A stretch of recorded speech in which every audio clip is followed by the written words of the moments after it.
So I've just spent the last 20 minutes talking to a non-recording phone. My camera to pay for acting classes, which I no longer do and no longer want to be an actress because it actually made me miserable and just really uncomfortable. So I now use my phone to record everything and take photos, but the front camera obviously isn't as good quality as the back camera, so I thought, you know what, I'll just measure it up, make sure I got it right, and just do the back camera. So I never saw when my phone decided to stop recording, so I just kept going, and I didn't notice till after. So motivation to just speak precisely and get to the points. Welcome back everyone to another video. I just want to have a quick talk about book talk and the books that, or mostly the series and the authors that are totally trustworthy and don't be put off by the TikTok label.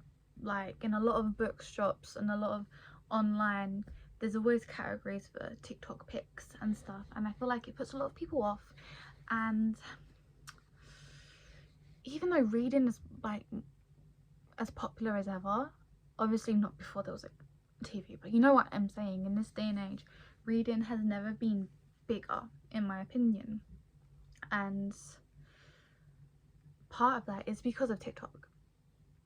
But even though younger people, I say especially like teenage girls and young women, are reading more than ever because TikTok is just giving them like this avenue to just discover all these new things, mostly fantasy and romance and dark academia, which in my opinion are three of the best genres. I feel like people are hesitant to trust the recommendations, or if they see someone holding a book that they've seen all over TikTok, they're like, that's not actually reading though. But the thing is, it is actually reading.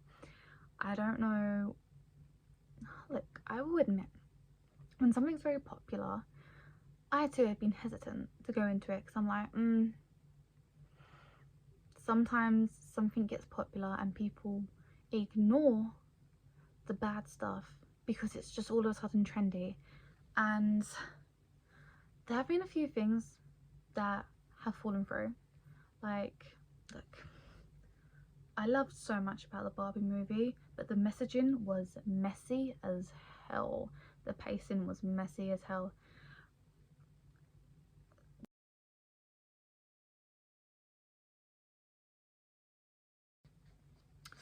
So I'm just gonna straight up just give you the recs, because I don't want this to be too long and this is just recommendations. I don't need to say anything. Just know I'm going to tell you all these books, series, authors, standalones that I have seen all over TikTok. Most of them I've been recommended from TikTok, or I mean, for example, I'll say 2 of these series I started reading before I think TikTok was even a thing. I have it in my head that TikTok come around in 2020. Am I wrong? I don't know. I'm not gonna look up. The ACOTAR series by Sarah J Maas, probably the biggest fantasy series all over TikTok. First book is probably the worst, but still super intriguing, and you want to know everything that's happening, and it really sets off the rest of the series. To be fair, the first book is nothing like the rest of the books, I will say. It's a completely different vibe. Probably has to do with the chords, really. But it is really good. It is. Lots of controversial opinions over it, and people do argue over this series a lot, and they do debate over whether or not they should support Sarah J Maas as an author. I don't research enough into politics to know why. Super good, and I'm a very character driven reader. It's going to be a common thing, like characters are what keep me reading. If I don't like the characters, or the characters just flat and boring, then I find that it takes me like a month to get through the book if I finish it. But the ACOTAR series has tons of people. My favourite is actually A Court of Silver Flames. and it's because my mind has changed about one character and there's new characters introduced and I just love them so much. Not for the romance. Cassian is my least favourite bad boy, I will say. Rhysand is my favourite. Cassian just kind of, he actually falls flat for me, if I'm honest. But yeah, the ACOTAR series by Sarah J Maas. Then we have the Folk of the Air series by Holly Black. She is also the author of the Spiderwick Chronicles, and that was one of my favourite films, and the TV show is coming out. The Folk of the Air. It's actually nothing.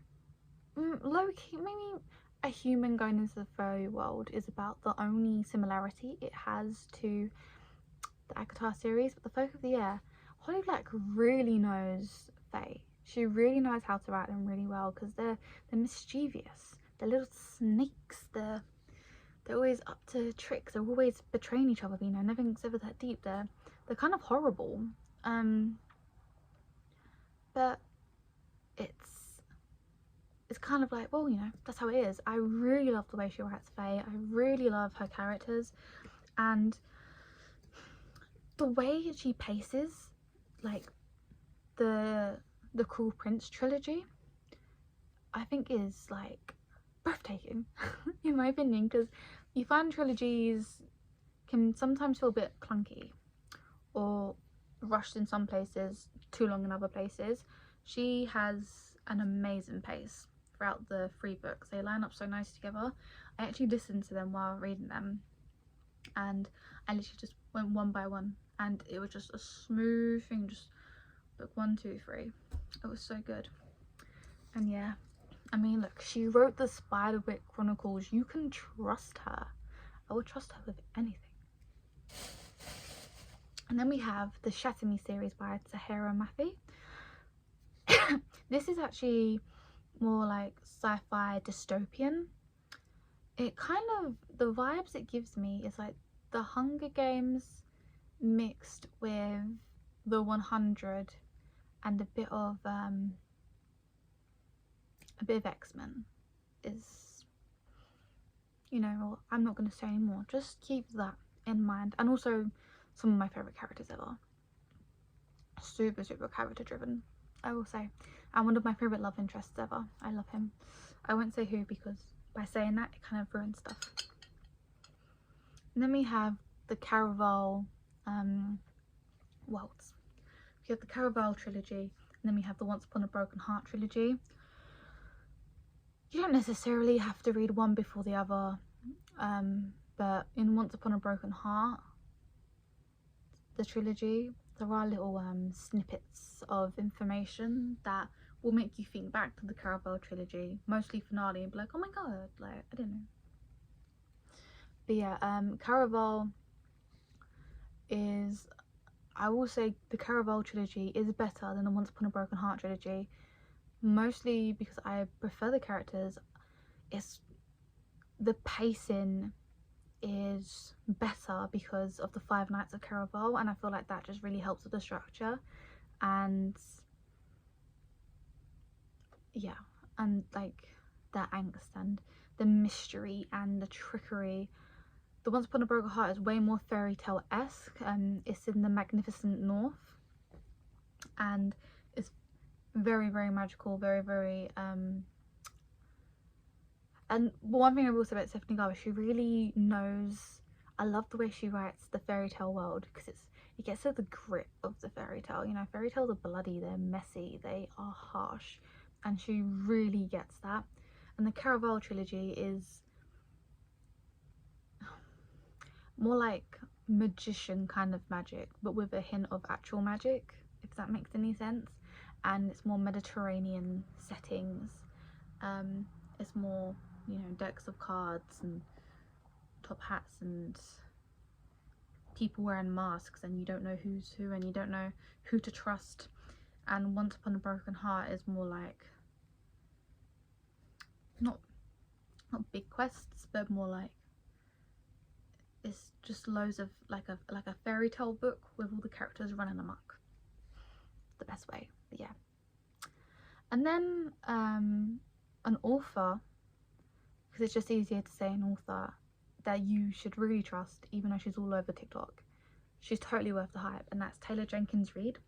I've read 3 books. I've read Carrie Soto Is Back, Malibu Rising, and The 7 Husbands of Evelyn Hugo. All absolute bangers. They are amazing. You forget the celebrities she's writing about aren't real, especially Evelyn Hugo. I went to research about her after the book and I was like, she doesn't exist. She's amazing.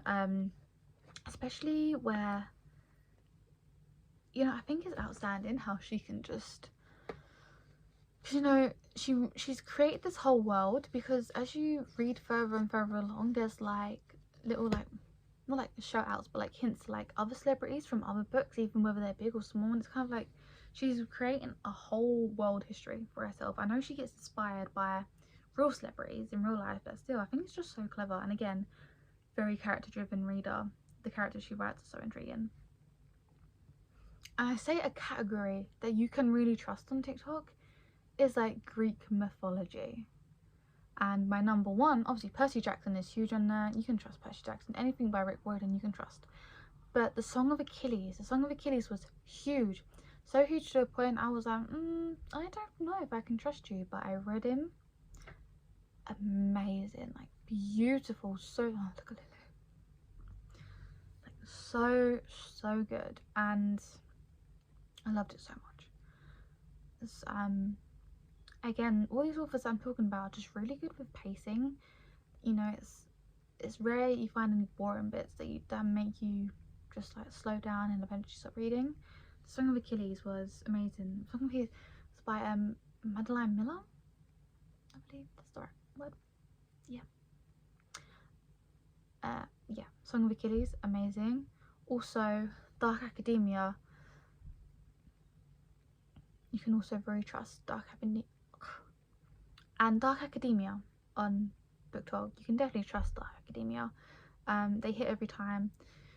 If We Were Villains was amazing, and Bunny. I have Bunny written down because Bunny is one that is very not controversial, but like you love it or you hate it. And I think just ignore that and just read it, because you could love it. You could be one of those. It's an acquired taste, but it could be an acquired taste that you didn't know you had. I'll write all these down. Okay, so those are my TikTok book recommendations, BookTok recommendations. They will be written down in the description for you if you're interested. I feel like a lot of people have read all these anyway, but if you're new to reading and you just, you know, you don't know where to start because BookTok books are like crazy, or you just like want to fight me and say that I'm wrong, like please comment and interact. It will help me stay motivated and not give up thinking this is all a waste of time and I should be trying to do something else so I don't end up poor and living in a cardboard box, because I have no skills except the ones I'm trying to learn myself. Bye, see you next time.